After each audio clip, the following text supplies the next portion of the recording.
Salve, salve, nação tricolor. Boa noite, bom dia. Não sei que hora que você vai ver esse vídeo. O importante é que agora vamos falar de São Paulo, tá? Por quê? O São Paulo já tem déficit mais uma vez no primeiro trimestre de 2023 e o Conselho Deliberativo do São Paulo criou uma comissão para investigar o déficit do São Paulo em 2024. Isso é de verdade? Vai ter punição? Ou é só balela, ou é só conversa fiada? Tem também aí Ceará e São Paulo. Bora fazer o pré-jogo de Ceará e São Paulo com novidades, provável escalação. Luan inscrito, mas não viajou porque já tem problema. Bora falar de São Paulo e muito mais a partir de agora. Então sejam bem-vindos, sejam bem-vindas aí. Eu peço que você se inscreva no canal, que você deixe o seu like e também que você ative o sininho, tá bom? E que você, claro, utilize esse espaço democrático aí abaixo para deixar suas opiniões sobre os assuntos que eu vou tratar com vocês aqui agora. Fechou? Bora lá, bora falar de São Paulo. Bora começar aqui com a seguinte informação. É uma matéria do UOL, na verdade, né, o Outem Aires de Abreu Júnior, presidente do Conselho Deliberativo do São Paulo, ele concedeu uma entrevista ao portal UOL. E eu vou aqui repercutir com vocês algumas informações dadas pelo próprio Outem Aires de Abreu, que é esse senhor aqui, ó, o cachaceiro que dirigiu embriagado com o carro do próprio São Paulo Futebol Clube. É esse mesmo, este rapaz aí, presidente do Conselho Deliberativo do São Paulo, inclusive também é cotado a ser o próximo presidente do São Paulo Futebol Clube. É isso mesmo. E o Conselho Deliberativo do São Paulo criou uma comissão para investigar um déficit recorde de 289 milhões de reais em 2024, o maior da história do clube. Vergonha. E em entrevista ao portal UOL, Outem Aires Júnior, presidente do colegiado, explicou que a comissão analisará a prestação de contas e apresentará um relatório ao Conselho sem previsão de punição. Olha só que legal, né? Olha só que legal. Uma comissão é criada para investigar, para estudar, para levantar os reais motivos desse déficit recorde que o São Paulo teve em 2024, para ver, né, se todo esse dinheiro, esse rombo foi utilizado com fins do clube. Pode ter sido um investimento que o São Paulo fez em um jogador agora, mas que daqui a 2 anos esse investimento se tornará em lucro. Se foi algo que o São Paulo plantou para colher no futuro, ou se é alguém utilizando o dinheiro do clube para outros fins, para interesses escusos, pessoais, mas que não prevê punição.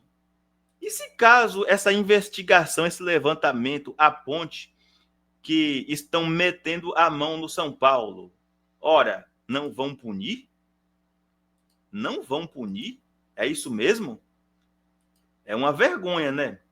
É uma vergonha essa fala do Outem Aires de Abreu Júnior.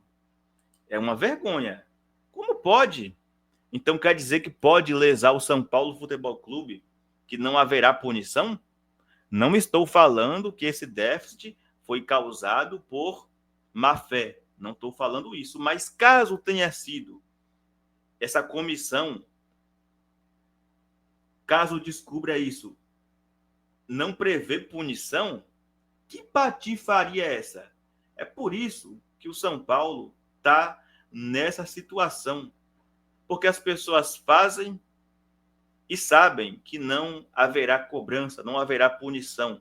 É isso. Inclusive, Eu até fiz um quadro aqui com uma conta bem tosca, tá? Bem tosca. Só para fazer uma pequena demonstração desse déficit do São Paulo. Olha só, uma conta bem tosca aqui que eu utilizei até o título Conta Tosca. Eu já quero, inclusive, que você já vá opinando aí, tá bom? Quero que você deixe nos comentários aí a sua opinião. O São Paulo teve de receita em 2024 732 milhões de reais. Com salário mais 13º. Ó, isso é uma conta tosca, tá? Não são aí valores exatos. Mas salários mais 13º. 195 milhões de reais no ano. É uma conta, assim, bem grosseira. Férias mais 13º de férias. Dá mais cerca de 20 milhões de reais no ano. Investimento em Cotia, 40 milhões de reais no ano. Pagamento de juros bancários. Estou aqui falando baseado na informação que foi dada de que o São Paulo, com juros bancários, poderia contratar o Pedro. O Pedro foi comprado pelo Flamengo por cerca de 90 milhões de reais. Então, coloquei aí, a grosso modo, 90 milhões de reais. Encargos trabalhistas, cerca de 71 milhões de reais.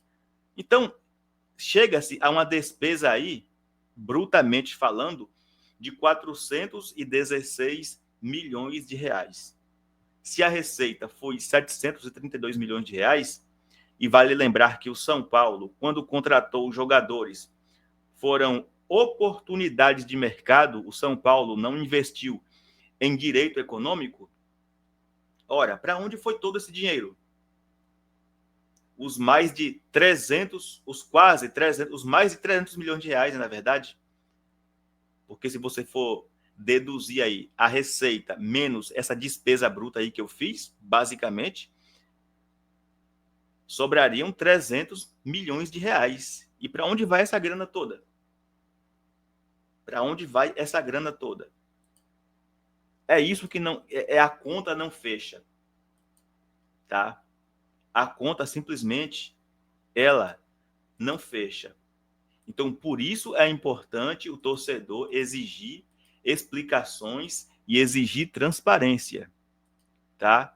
Exigir explicação e transparência. Não adianta apenas investigar. Tem que investigar e se achar coisas erradas, tem que haver punição. E olha só aqui essa informação também.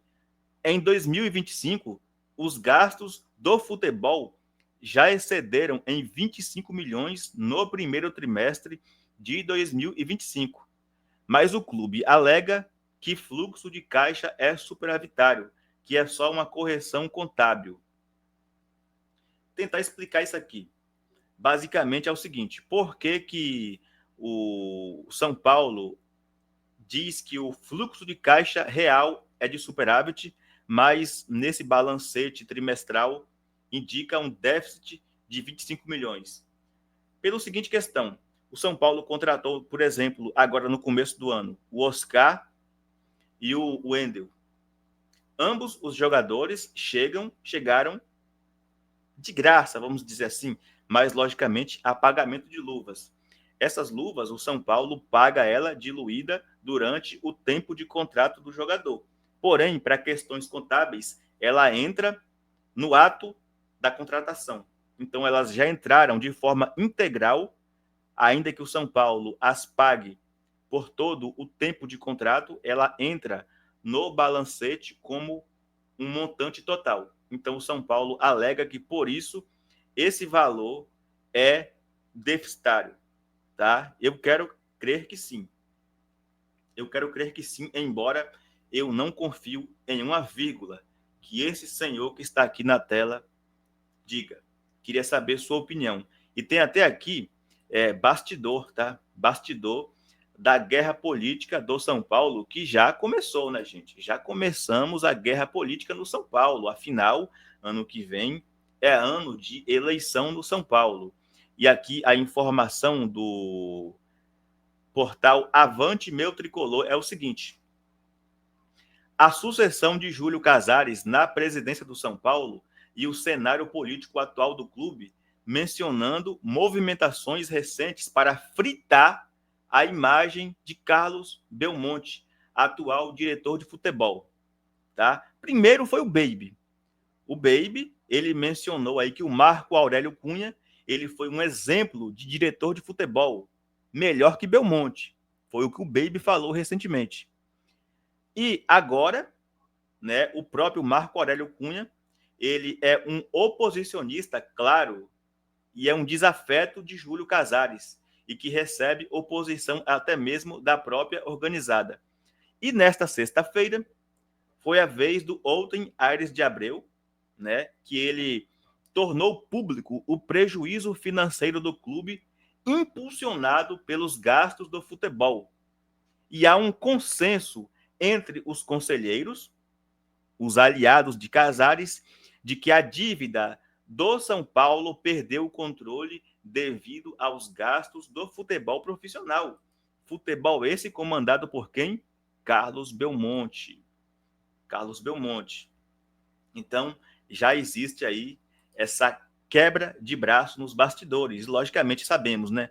Se o Belmonte tem intenções de ser presidente do São Paulo, o Outen Aires de Abreu, meu amigo, também tem. Eu não sei quem é pior. Qual a sua opinião?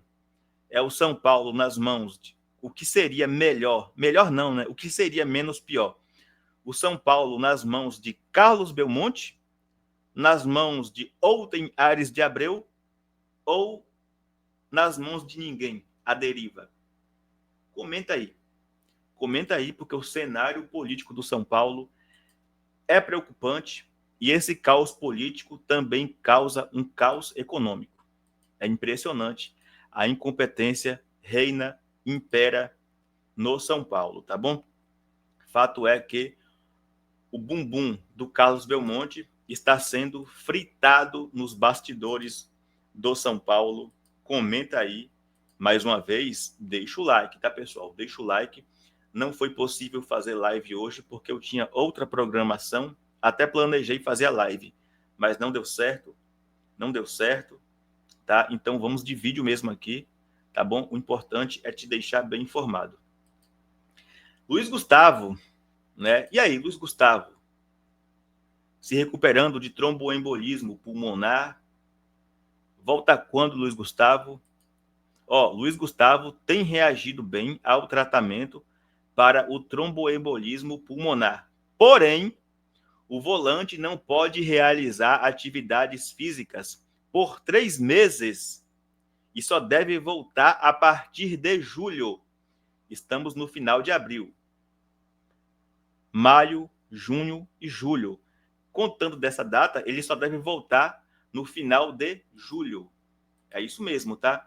Luiz Gustavo tem contrato com São Paulo até o final de 2025 e, a princípio, quer cumprir o restante do vínculo quando estiver liberado pelos médicos.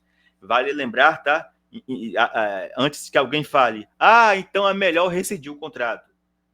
A lei não permite que o clube rescida, encerre o contrato de um atleta que está machucado, vamos dizer assim, lesionado, se recuperando. O clube não pode fazer isso. Tá? É obrigação do clube manter o atleta empregado enquanto ele se recupera de qualquer tipo de situação. Tá? Então, o São Paulo não tem amparo jurídico para rescindir o contrato do Luiz Gustavo. Então, ele vai ficar aí parado cerca de mais 3 meses para depois retomar as atividades físicas, né? Vai ter que fazer todo aquele processo de pré-temporada, recondicionamento físico, para depois voltar aos gramados. Queria saber aí sua opinião. O que nos resta aí agora realmente é desejar ao jogador uma rápida e pronta recuperação, né? E o São Paulo também aqui atualizou a situação dos demais lesionados, tá? Novidades nas recuperações de Lucas Moura, Oscar e Pablo Maia. O Lucas Moura, com trauma no joelho direito, fez parte dos trabalhos com o grupo, atuando como coringa, tá? Então, o Lucas Moura, que já está naquele processo de transição, né? Primeiro trabalhava com a fisioterapia, mas agora já trabalha com a preparação física e nessa sexta-feira ele treinou parte das atividades com o elenco atuando como coringa, né? Além de seus exercícios específicos de transição. A expectativa é que Lucas Moura esteja apto para jogo para terça-feira, quando o São Paulo recebe no Morumbi o Náutico pela partida de ida da terceira fase da Copa do Brasil. Outro jogador aqui é o Meia Oscar. Ele também foi a campo pela primeira vez, tá? Onde realizou exercícios com bola sob a supervisão da fisioterapia. Ou seja, o Oscar está a um passo atrás do Lucas. O Lucas já está em campo trabalhando com a preparação física, enquanto o Oscar está em campo com a fisioterapia. O camisa 8 se recupera de uma lesão muscular na coxa esquerda. Ele tinha ali ele recebeu um sinal, né? Ele recebeu um sinal no jogo contra o Palmeiras, não é isso? Não, no jogo contra o São Bernardo. Ali, quando o São Paulo fez aquele jogo treino contra o São Bernardo, o jogador sentiu um leve desconforto, mas foi para o sacrifício contra o Tadieres em Córdoba e aí realmente virou lesão e o Oscar está parado há 3 semanas já. Ainda não há uma data específica para ele voltar.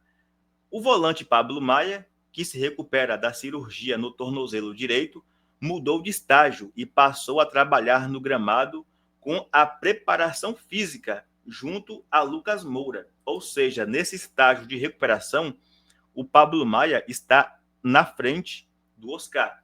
O Pablo Maia que deve voltar aos gramados ainda antes da paralisação do Brasileirão para a data FIFA. Queria saber sua opinião e o quanto esses 3 jogadores fazem falta ao time do São Paulo. Um São Paulo que está muito esburacado, com muitos problemas de lesões, né? E outra questão aqui é o Arboleda.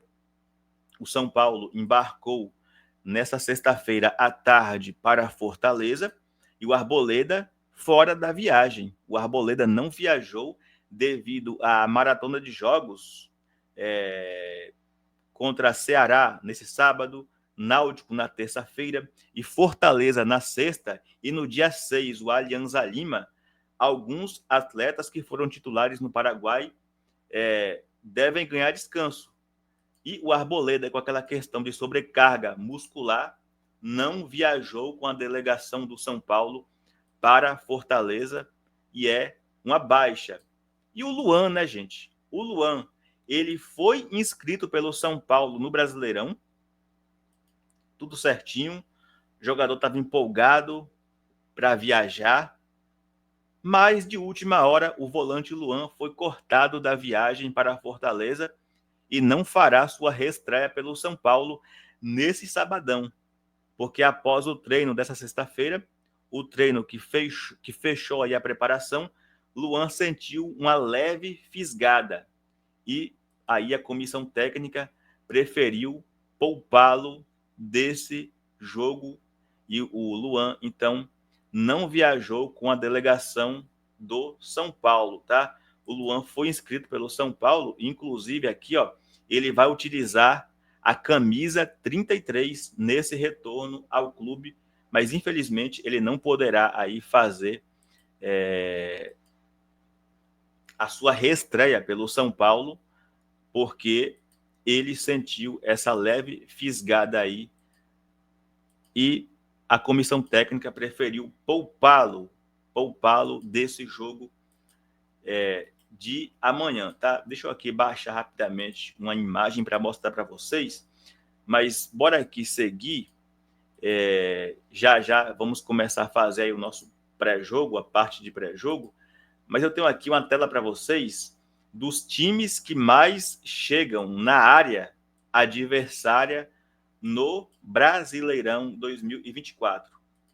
Claramente, né, nas 5 primeiras rodadas, já que nós iremos iniciar aí a 6ª rodada. E aqui está uma tela para vocês, o Galo é o time que mais chega na área adversária nesse Brasileirão. É o Clube Atlético Mineiro, tá? Times com mais toques na bola na área do adversário nessas 5 primeiras partidas de Brasileirão. O Atlético Mineiro lidera a estatística com 133 passes dentro da área em 5 partidas, enquanto o Vitória é o com menor toque, com 66 em 5 partidas. E o São Paulo tá onde? O São Paulo é o atual aqui, ó. É um dos últimos, né? O São Paulo tem 75 passes dentro da área adversária nesses 5 primeiros jogos.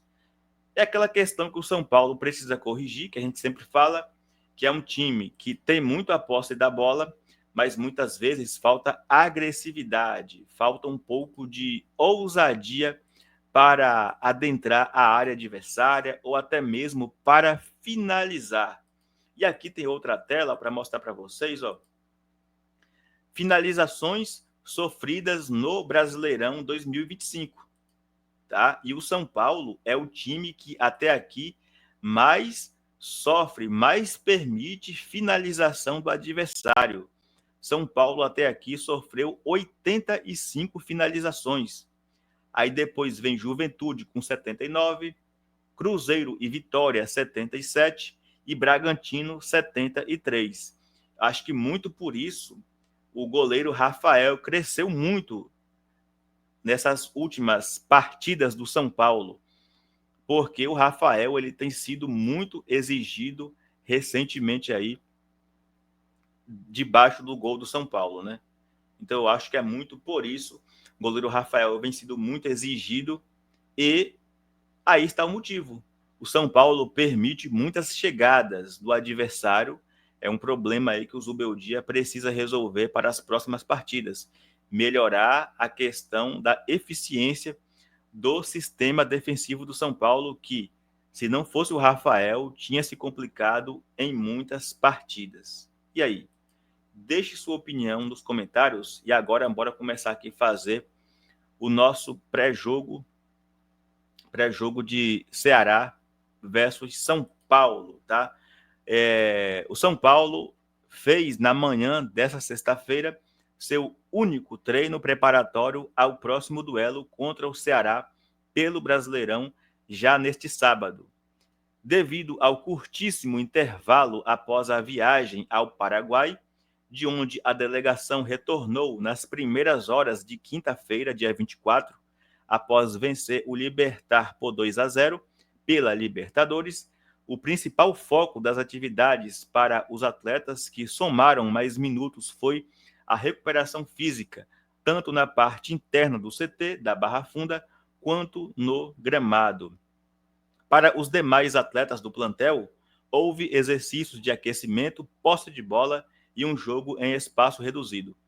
Por fim, Zubeldia reuniu 13 jogadores do campo principal no CT para os trabalhos táticos posicionais e de bola parada.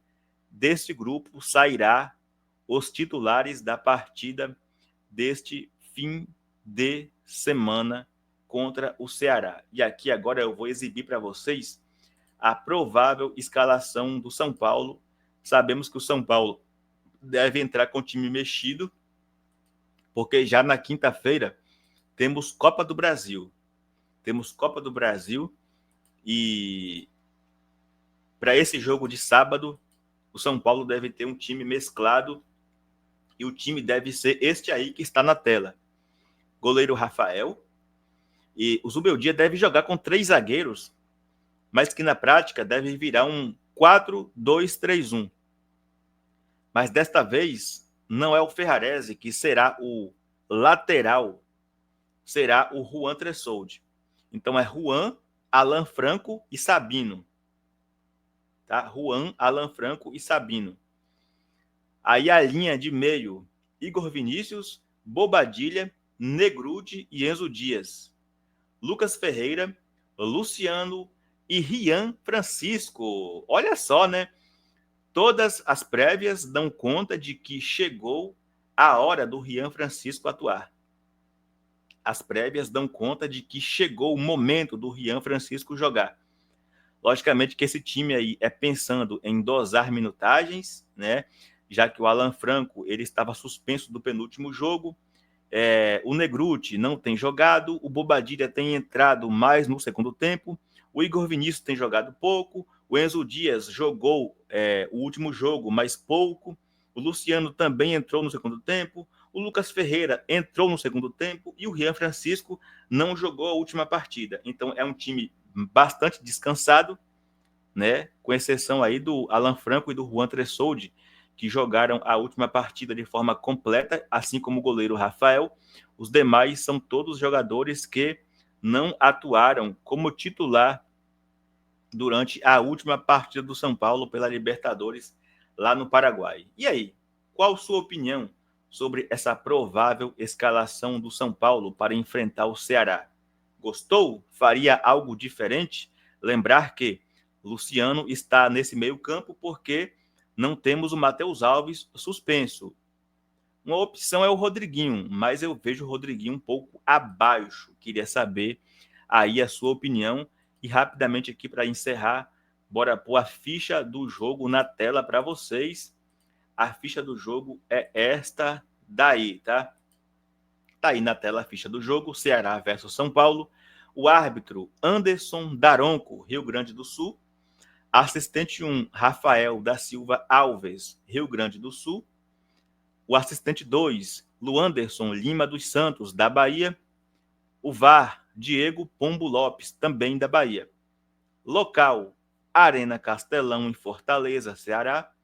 Data, sábado, 26 de abril. Horário, 18h30.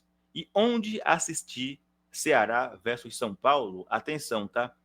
Não é na Globo, não é no Sport TV e muito menos no Premiere. É o jogo exclusivo do Amazon Prime Video, tá bom? Não tá em nenhum outro canal a não ser no Amazon. Então, Amazon Prime Video é onde você poderá assistir amanhã Ceará versus São Paulo. E eu queria que você deixasse nos comentários os palpites. Qual o seu palpite para Ceará versus São Paulo? Mesmo com time mesclado, o São Paulo pode vencer a partida? Queria que você comentasse. Deixe o seu palpite aí. Meu palpite é Ceará 1, São Paulo 2. Ceará 1, São Paulo 2. Eu queria saber o seu palpite, o seu placar para esse jogo do São Paulo nesse sabadão, beleza? Pessoal, mais uma vez, se inscreva no canal, deixe o seu like, comenta, compartilha. Muito obrigado a todos.